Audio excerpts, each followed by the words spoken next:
Here's something you can do on most mixes that will give you that something that you might be missing. You'll have heard about people using a gluey mix bus compression, but I want to show you the little trick that pros use to take it to the next level. It's simple, but it makes all the difference. So normally for bus compression, you'd use an SSL G series compressor. It's kind of a standard VCA that everybody uses. I like the one by Cytomic called the Glue. I'll show you the feature it has that I think will help you out massively when you're doing bus compression. So let me give you the standard settings for a bus compressor. We've got a ratio of 4:1. We're going to set the attack to super slow. You can use 30 or 10 here. This is the same on an SSL. And then the release time is super quick, so 1 or 2. Sometimes you can try also automatic mode, which is around there, but I like to use 1. That works a lot of the time. As we play the track, we pull the threshold up, and we want to be doing about -1 dB of gain reduction. That way we can then add 1 dB to the makeup gain, so it balances itself up from the amount we're taking off for the amount then we're adding afterwards. So let's play the track and let's pull the threshold up until we're getting that 1 dB of gain reduction.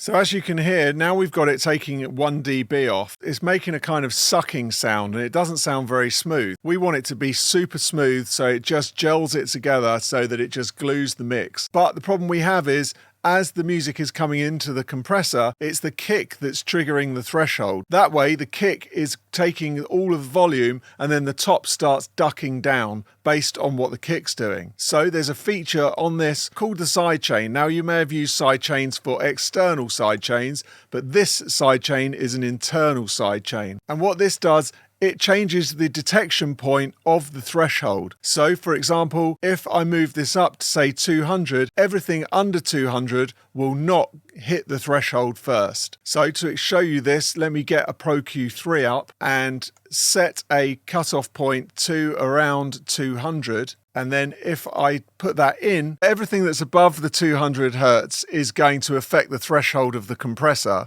Everything below isn't going to affect the threshold. It will still be getting compressed, but it will be getting compressed based on these higher frequencies rather than the lower ones dominating. So for example, if I play the track, you can hear the difference between the two, and then you'll understand why it's sucking on the compressor.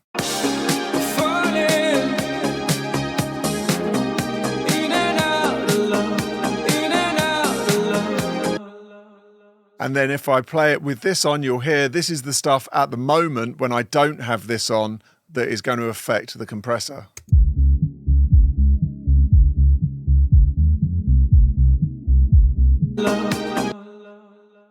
So going back to the sidechain here, let's move this up so I can show you what happens as we sweep that up. You'll see the compressor doesn't compress as much because it's not compressing from the kick.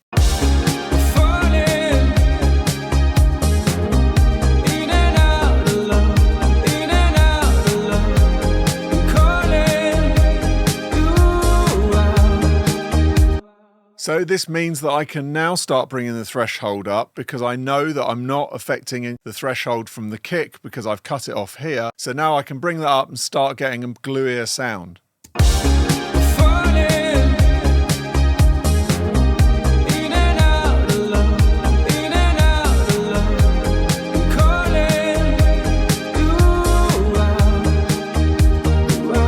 So as you can see, the needle is just moving on the peaks that are at the top now rather than the peaks that are at the bottom. And the whole track is now coming together. Let's play it again so you can hear it going in and out before and after.